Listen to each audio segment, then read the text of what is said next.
a entender o tema e falarmos um pouco acerca da agroenergia digital, ou então o agro 4.0. É muito importante ressaltarmos que a Câmara de Agro 4.0 ela lançou em abril desse ano o Plano de Ação 2021 a 2024. E qual era o objetivo desse plano? É promover ações que são voltadas ao desenvolvimento e geração de soluções aplicadas à agropecuária brasileira. A expansão da internet, como temos visto hoje, e no campo também, ela não pode ficar fora, é a promoção da difusão de tecnologias e serviços inovadores no ambiente rural. Quando eu faço uma junção da tecnologia com o agro, com o meio ambiente em si, eu tenho prospecções de avanços para diversas finalidades econômicas, sustentáveis, entre outros. A coordenadoria, que é ali do Ministério da Ciência, Tecnologia e Inovação, e também da MAPA, e as parcerias com o CNA, com a OCB, a Câmara ela conta com a participação também ativa da Embrapa e desde 2019. Então, o Brasil tem e está tendo um grande avanço a partir desse plano de ação desenvolvido na Câmara Agro 4.0. O plano em si, ele define ações e iniciativas para melhorar o acesso do produtor rural e impulsionar também o uso das tecnologias na parte do campo, tendo como foco a agricultura sustentável, digital e de precisão, então trazendo um avanço ao setor da agroindústria no geral. Entre essas ações estão a adoção de tecnologias digitais nas pequenas, médias e grandes propriedades e a garantia de mecanismos para que as soluções das empresas, para o que elas pretendem avançar, de base com as tecnologias, as startups e integradoras possam ser oferecidas e disponibilizadas diretamente aos pequenos, médios e grandes produtores. Então, para buscar ser acessível a todos. Além disso, o plano ele busca assegurar a estabilidade e volume de recursos e custo adequado para a implementação de iniciativas da Agro 4.0, identificar e desenvolver soluções para a agropecuária baseadas nas tecnologias que temos aí disponíveis, adequando essas tecnologias à realidade do nosso agronegócio e evitando também sobreposição de esforços individuais às instituições públicas e privadas para solucionar demandas que envolvem a agroenergia nessa parte tecnológica no Brasil. O cumprimento do objetivo, lá no plano, a Câmara foi estruturada em 4 grupos de trabalho, que é bem importante entendermos isso. Esses grupos são desenvolvimento, tecnologia e inovação, desenvolvimento profissional e cadeias produtivas e desenvolvimento de fornecedores. E, por último, conectividade no campo. O primeiro é junto, desenvolvimento, tecnologia e inovação. São 4 pontos. Continuando, a Câmara, ela, através dessa parceria, ela tem com o objetivo de fazer com que os esforços das instituições públicas, empresas privadas, quem financia a parte do meio da agroenergia todo, da agroindústria, trazer inovação visando um olhar estratégico e coordenado para a promoção do desenvolvimento e difusão de soluções baseadas na agricultura digital e de precisão. Isso passa por questões como desenvolvimento tecnológico, capacitação e formação de profissional, e a superação de desafio e ampliação da conectividade no campo. Bom, um primeiro ponto que é importante destacar também, dentro desse plano da Câmara Agro 4.0, é acerca das soluções digitais. Lá no grupo de trabalho Desenvolvimento, Tecnologia e Inovação, identificar os desafios e medidas para promover a inovação e o desenvolvimento de tecnologias habilitadoras e soluções na agropecuária 4.0 por empresas no Brasil. Com o fim de atingir esse propósito, foram estabelecidas as seguintes ações. Primeira, mapear os ambientes de inovação focados no agro existente no país, identificar os instrumentos de fomento e financiar e financiamentos que são voltados à inovação. E mapear também soluções tecnológicas relacionadas à Agro 4.0, já disponíveis para transferência de tecnologia.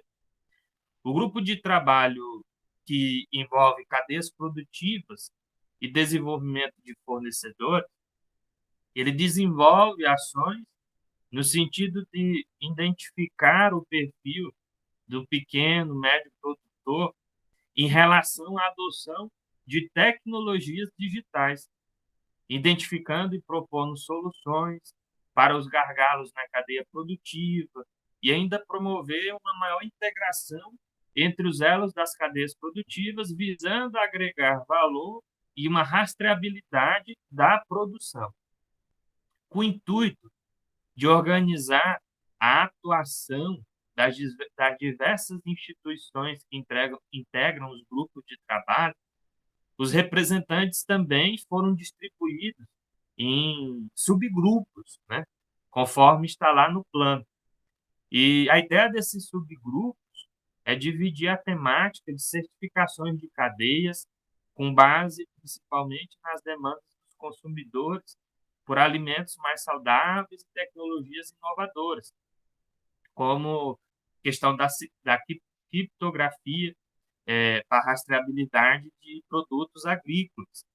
Um dos resultados previstos, né, no plano é a produção de um estudo abordado de potencialidades de certificações e da rastreabilidade para exigir a sustentabilidade, qualidade e agregar maior valor à produção agrícola brasileira.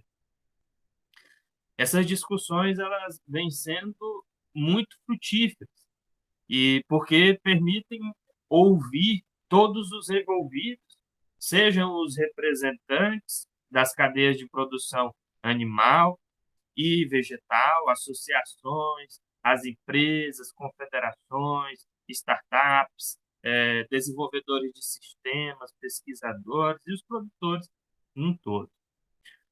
Quando olhamos para o plano e vemos acerca da conectividade, o grupo de trabalho Conectividade no Campo, ele vem com a missão de implantar no Laboratório de Referência Nacional de Agricultura de Precisão, que é o LANAP, e em toda a área da pecuária sudeste, os sistemas 4G e 5G, para avaliar o benefício da conectividade de diversas atividades na agropecuária.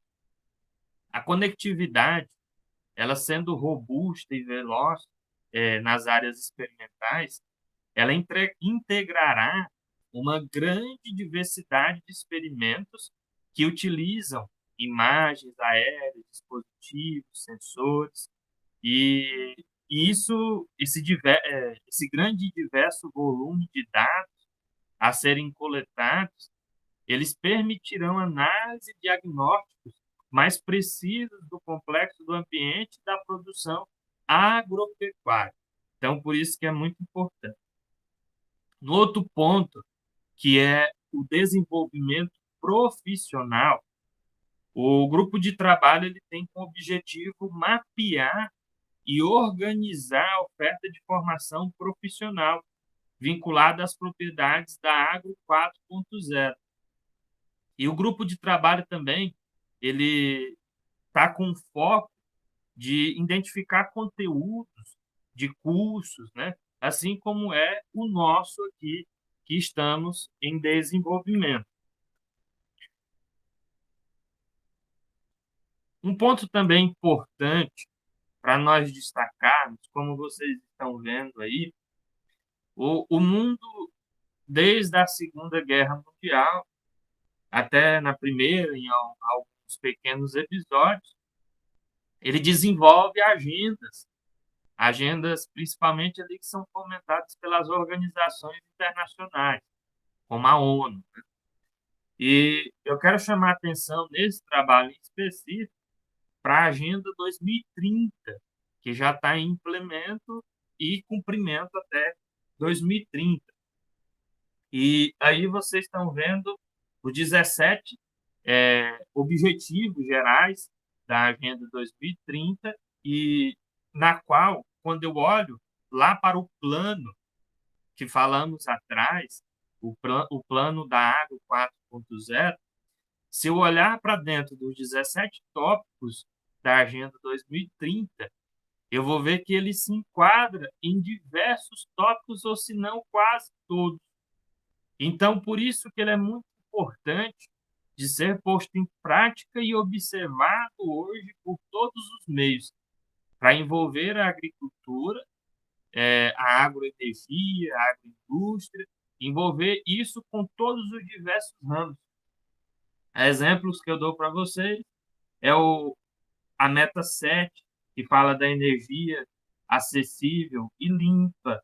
Isso está envolvendo a temática do plano da Agro 4.0, o 11, que fala das cidades e comunidades sustentáveis, o 12, que é o consumo e produção sustentável, o 14, que é a vida debaixo d'água, o 15, que é a vida sobre a terra. Então, se eu observar a agenda, ela envolve praticamente o que o plano 4 da Agro 4.0 está propondo também, só que com um viés mais prático. Então, é muito importante eu entender também um pouco acerca da Agenda 2030 da ONU.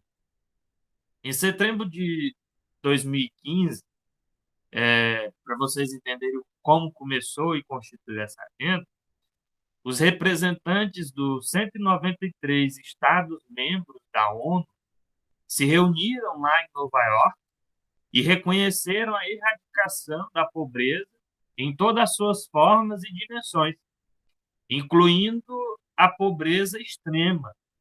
E o maior desafio global, que é um requisito indispensável para o desenvolvimento sustentável.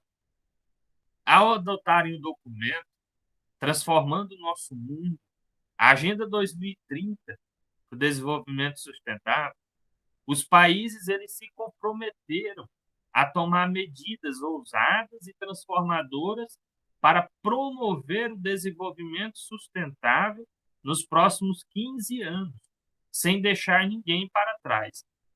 Então, eu vejo hoje o plano da Agro 4.0 como um forte fomento desse objetivo da Agenda 2030 que o Brasil ratificou.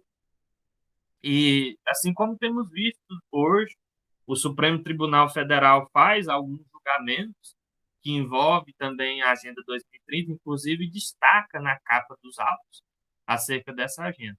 Então, é muito importante o desenvolvimento desse plano. A Agenda 2030 é um plano de ação para as pessoas, o planeta e a prosperidade. E ela busca fortalecer uma paz universal. O plano, como eu falei, ele tem 17 objetivos de desenvolvimento sustentável, ou, se vocês virem mais resumido, como vários seminaristas têm chamado, de ODS. Só que dentro desses 17 objetivos, existe 169 metas para erradicar a pobreza e promover uma vida digna para todos dentro dos limites do planeta.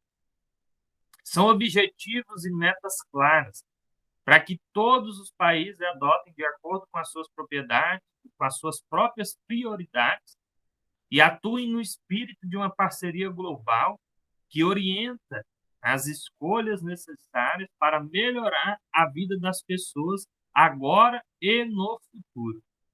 Esse é um plano de governo não só para o governo, mas para a sociedade, para as empresas, para a academia de ensino no geral e para você, para todos nós. O documento que foi adotado na Assembleia da ONU em 2015, que é chamado Transformando o Nosso Mundo, a Agenda 2030 para o Desenvolvimento, é um guia para ações para a comunidade internacional nos próximos anos. E é também um plano de ação para todas as pessoas, e o planeta ele foi coletivamente criado para colocar o mundo em um caminho mais sustentável e resiliente até 2030.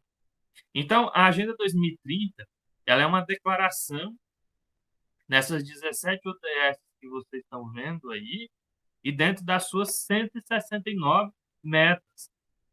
E os 17 objetivos, eles são integrados e indivisíveis, e eles mesclam de forma equilibrada em 3 dimensões de desenvolvimento sustentável: a economia, a social, a ambiental, e, e são como uma lista de tarefas a serem cumpridas pelos governos, a sociedade civil, o setor privado e todo cidadão na jornada coletiva para um 2030 sustentável. E por que não você que está participando desse congresso, desse seminário, vendo os temas que já foram tratados e que irão ser tratados e o que você está vendo aqui, por que não? É uma forma de você, como pessoa da sociedade brasileira, demonstrar uma participação na Agenda 2030, pegando o que você está aprendendo aqui e colocando em prática. Nos próximos anos, a implementação da Agenda 2030, dos ODS e as suas metas irão estimular e apoiar ações em áreas de importância crucial para a humanidade, que são pessoas, planeta, prosperidade, paz e parceria. Ao combinar os processos dos objetivos do milênio e os processos resultantes ali da Rio+20, a Agenda 2030 e os ODS inauguram uma nova fase para o desenvolvimento dos países, que buscam integrar por completo todos os componentes de desenvolvimento sustentável e engajar todos os países na construção do futuro que queremos. Se você quiser saber mais, aqui eu fiz um breve resumo, acesse a página da ONU, né, e aqui no Brasil, que ela vai especificar ali os 17 ODS, os 169 objetivos. Então, não fique de fora só observando, porque isso influencia também a sua vida. Participe, se envolva com essa Agenda 2030 e busque também uma forma de promovê-la. Agora, entendendo que existe um plano de agroenergia 4.0, entendendo que dentro desse plano ele está constituído em uma agenda internacional de metas e propostas, vamos agora tratar de uma forma mais específica, que é o direito e as energias limpas. Hoje, o mundo, né, com bilhões de anos que a Terra ela levou para evoluir até o estágio que se encontra, num processo perfeito e de maneira tão harmônica que nunca rompeu a capacidade de sustentar a vida, um artifício completo de desenvolver e evoluir e diversificar. Só que, não obstante, o ser humano ele foi capaz de, em pouco tempo, principalmente nas atuais décadas, quebrar a harmonia perfeita em busca de satisfazer as suas ambições e interesses pessoais, esquecendo da terra, esquecendo da sustentabilidade em si. O que importa na sociedade que vivemos é a lei da oferta, da procura, o lucro, independentemente de consequências para o meio ambiente em si. Como componentes da Terra, devemos, de certa forma, buscar implementar esse equilíbrio, fazendo com que esse processo de destruição e a qual a impomos à Terra e está desacelerado, a fim de que ela volte ao seu estado natural, ou ao menos tenhamos a sensação de estabilidade. Então, temos essa missão, não prejudicando o ciclo natural de energia terrestre, através de mecanismos que viabilizem a produção e circulação de bens e serviços, sem prejudicar o ciclo natural do planeta e diminuindo também os impactos ambientais. E isso pode ser feito através do uso das energias renováveis, que é um tema que está em alto em fomento. Inclusive, tem um colega que irá trabalhar sobre uma dessas fontes, que é a energia solar, e que tem que ser visto hoje com muito prestígio por todos os ambientes. Existem várias fontes de alternativa de energia limpa. Esta energia ela proporciona uma melhor utilização dos recursos naturais, bem como menos poluição na sua produção e distribuição. São elas, como eu falei, a primeira, energia solar, que no Brasil ela se destaca, a eólica também, das marés, que ela é fornecida ali pelo deslocamento das águas do mar, o biogás, inclusive será um tema mais profundo que vou trabalhar durante minha pesquisa, que ela é promovido pela decomposição da matéria orgânica, o biocombustível, que é derivado dos compostos agrícolas, hoje no Brasil é fomentado, né, de diversas formas. Temos empresas que trabalham nos biocombustíveis, hidrelétricas, que também aqui no Brasil é bastante visível devido à fonte de água, né, mas que pode se tornar escasso, em alguns locais já está escasso, e dentre outros. E, em contrapartida, temos fontes que não são renováveis, que, infelizmente, são as mais utilizadas por nós, que é o petróleo, a queima do carvão, e que são uns exemplos, né, de fontes não renováveis. A legislação brasileira, ao longo assim, das últimas décadas, ela legislou muito sobre o setor elétrico, produzindo ali artigos, leis, decretos, medidas. Porém, muito pouco se falou das energias limpas. Agora tivemos recente um marco regulatório, né? Que, igual eu falei, um colega vai trabalhar esse tema, ou já trabalhou com vocês dentro desse seminário no geral, que é muito importante atentarmos a ele. Atualmente, devido à possibilidade de esgotamento das fontes não renováveis de energia, vem incluindo alguns mecanismos que possibilitam o melhor aproveitamento e incentivo das energias alternativas.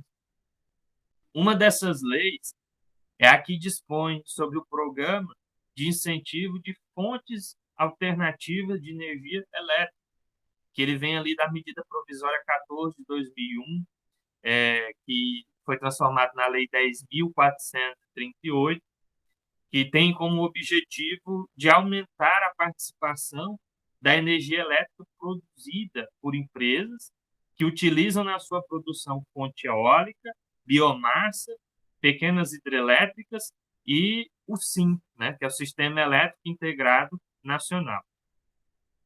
Esses meios também ganharam impulso com a resolução normativa da ANEEL 77, que estabelece procedimentos de desconto de tarifa de até 50% para os usuários de sistemas elétricos de transmissão e a distribuição para os empreendimentos hidroelétricos, como a fonte solar, eólica, biomassa, cuja potência ela foi injetada no sistema de transmissão e distribuição que seja igual ou menor a 30 mil quilowatts. Só que é muito importante ressaltarmos o recente marco regulatório, porque tem alguns pontos ali interessantes sobre o assunto, que pode ter alterado algumas dessas questões. E o que está impulsionando ainda mais é o contexto mundial que temos vivido hoje, que ele tem compelido o Congresso Nacional a legislar sobre energias renováveis, visando como uma parte de solução do problema natural. A maioria dos países hoje, eles têm como vista uma parte da solução, essas energias renováveis como uma parte de solução para o problema ambiental. A maioria dos países hoje eles têm o seu modelo energético baseado em combustíveis fósseis, o que não condiz com a realidade climática e todo o sofrimento do planeta que ele vem passando, surgindo uma necessidade de novas políticas voltadas para o aprimoramento de energias renováveis, que sejam menos poluidoras e que causem menos impactos ambientais.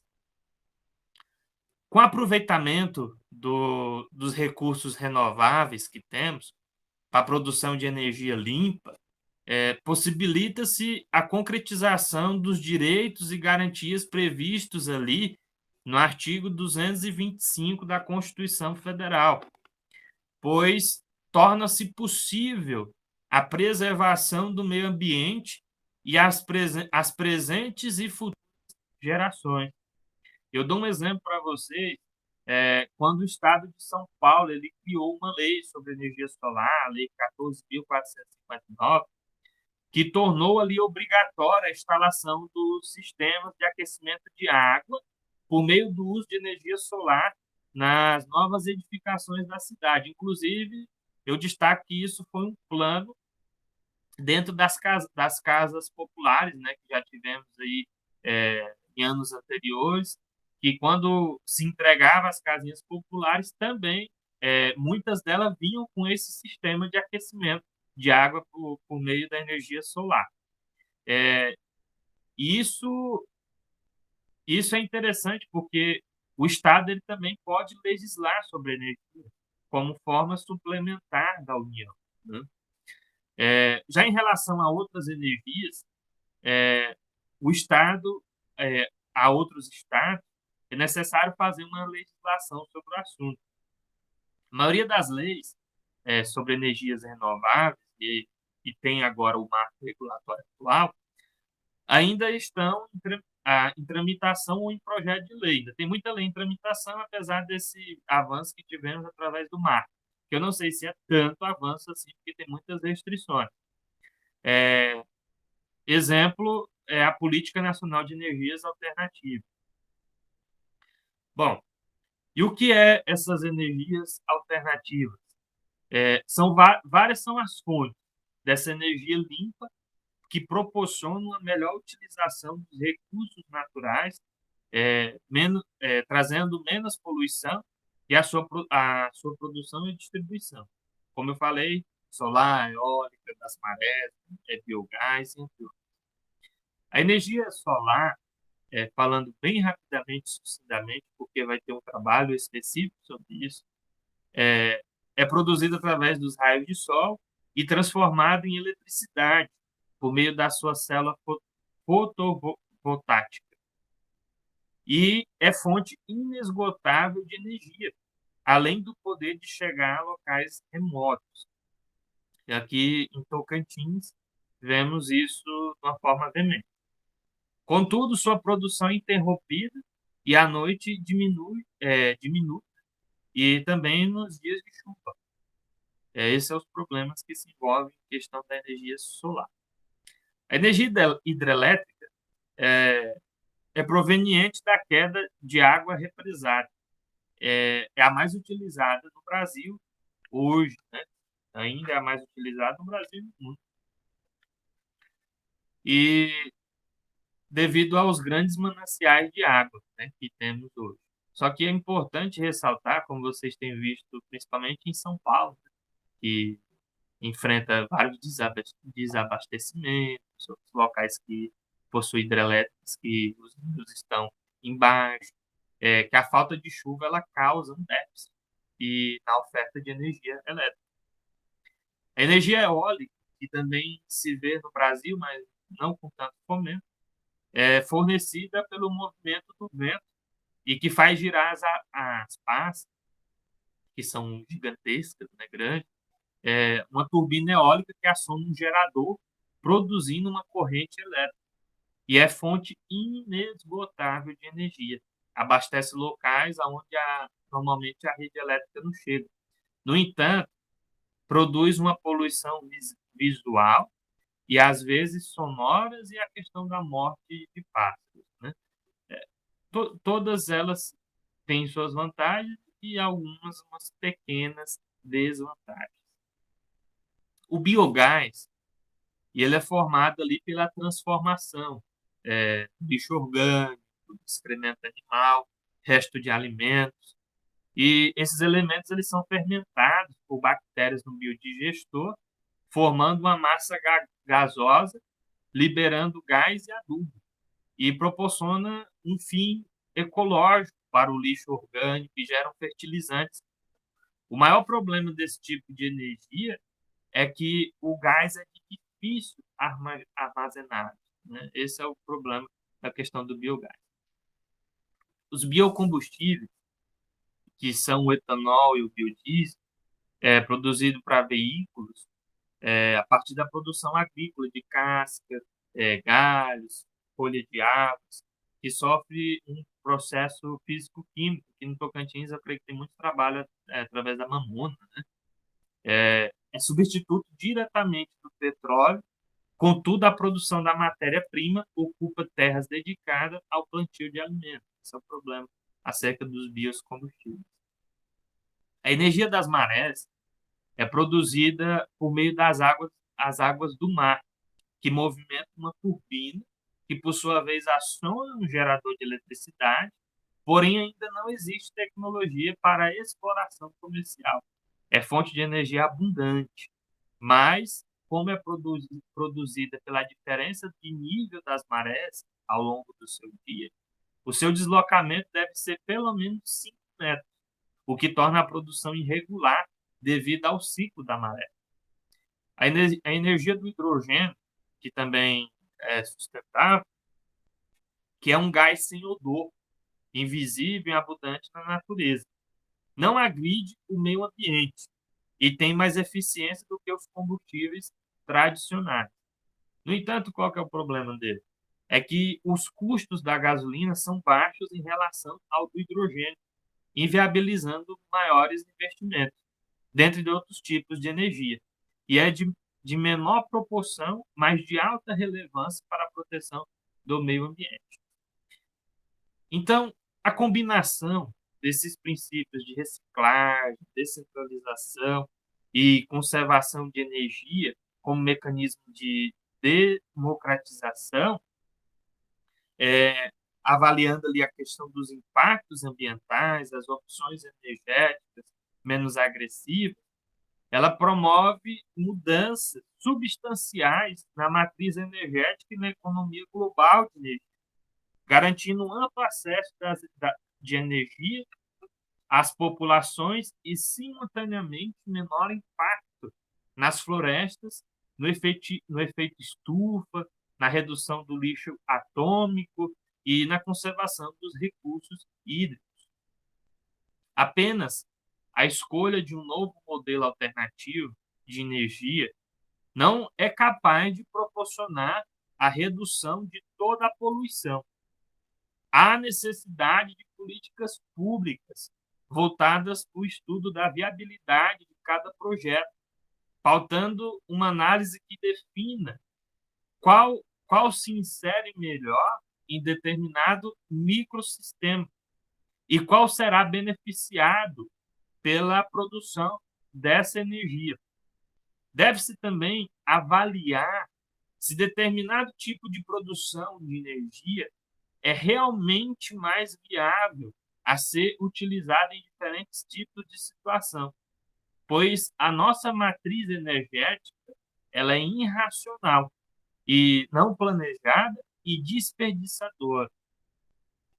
A Amazônia, que é importante eu citar também dentro do que estamos trabalhando, que é conhecida ali como o pulmão do planeta, tem enfrentado grandes problemas em relação à produção de energia, pois essa, em sua maioria, é fornecida através da queima de combustíveis fósseis, vindo das grandes distâncias, inclusive da Índia. Na busca ali por novos mecanismos que utilizem energias alternativas e, ao mesmo tempo, que sejam limpas, foram encontradas algumas maneiras de transformar essas bases energéticas. Uma das primeiras alternativas é a construção de hidrelétricas, né? O que iria impossibilitar a Piracema, devido à grande proporção da Amazônia e suas características da sua geografia. Seria impossível de levar em linhas de transmissão a todas as localidades. Outra situação é ali na costa do Amapá, que tem a característica de ventos semelhantes ao do Nordeste. Poderia ser utilizado uma energia eólica, porque seria mais viável nas demais localidades.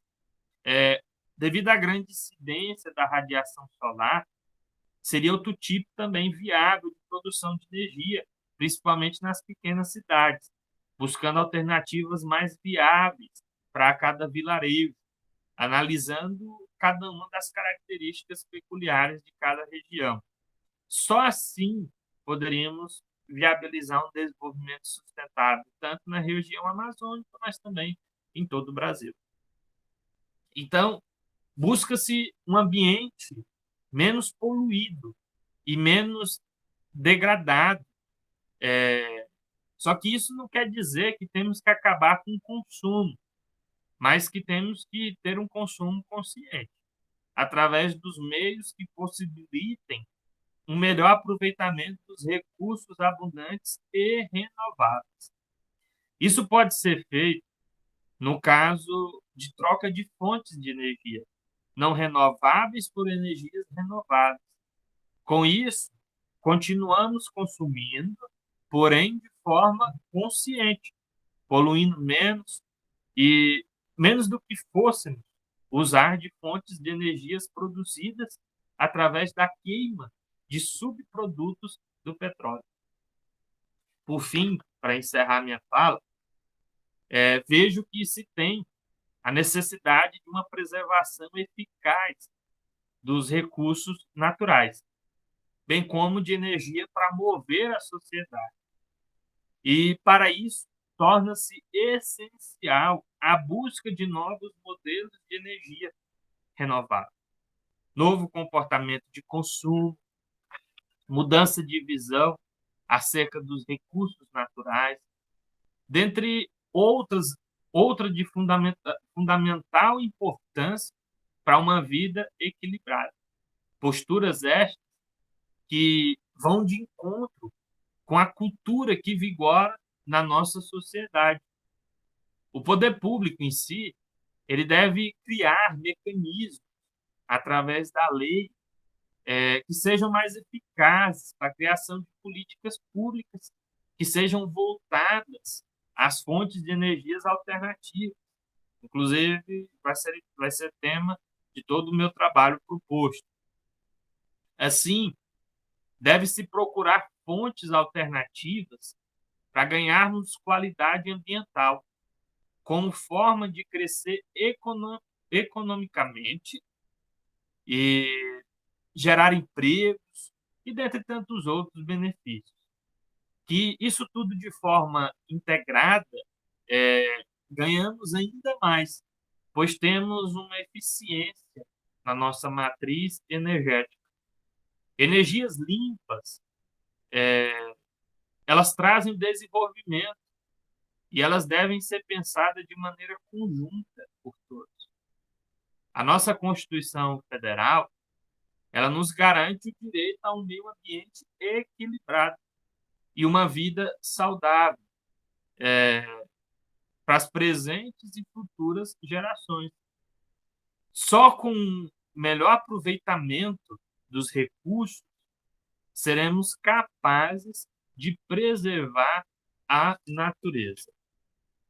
Então, isso é o que eu tinha para expor para vocês. Deixo aí algumas referências super interessantes, livro de direito ambiental do Antunes, que eu gosto muito. No site da Embrapa tem muitos falando sobre o plano da Agro 4.0, obras tradicionais como de Canutilho, Fiorilo, né, que é bem tradicional no direito ambiental, e o José Afonso da Silva na parte do direito constitucional. Agradeço a todos, muito obrigado pelo momento. Continue curtindo nosso seminário, vai ficar disponível aí para vocês. Não deixe de estudar sobre o tema e vamos construir a cada dia um mundo melhor para todos. Muito obrigado.